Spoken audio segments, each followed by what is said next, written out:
emotion. It's been 30 years.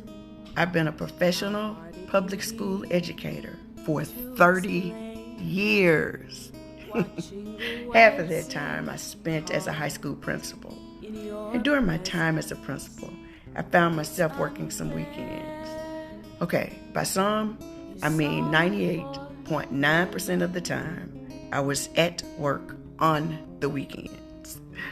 When I went to work on the weekends, though, I'd rarely park out front. I didn't want everybody to know I was at work on the weekend. I mean, I can count on one hand the number of times I actually parked out front. But I'll never forget the Sunday that I decided to park out front. My intentions were to run in, make some copies, and run out. I wanted to spend some daylight hours with my daughter. So I did just that. I ran in, made some copies, and ran out. I was excited to see daylight and one of my sweet babies. "Hey," she said. "Hey, girl," I said. Then I slipped into Mama. "Where you going?" She laughed. "Over my best friend's house."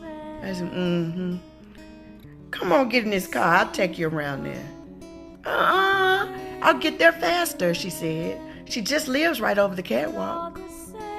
So the catwalk is an overpass bridge created so that pedestrians can walk above the railroad tracks rather than across them. And her best friend truly did live on the other side of the catwalk.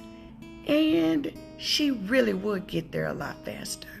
I mean, I couldn't cut across the same way that she was going. I'd have to go about a mile or so out of the way to get there. And daylight hours were quickly fading.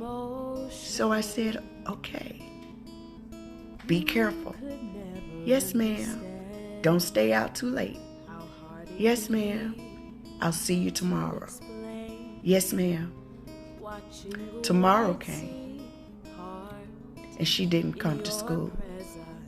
Her mother came to speak with me. She wanted me to know that while her daughter was walking across the catwalk, her innocence was violently snatched from her, and that she called for me, but I didn't hear her.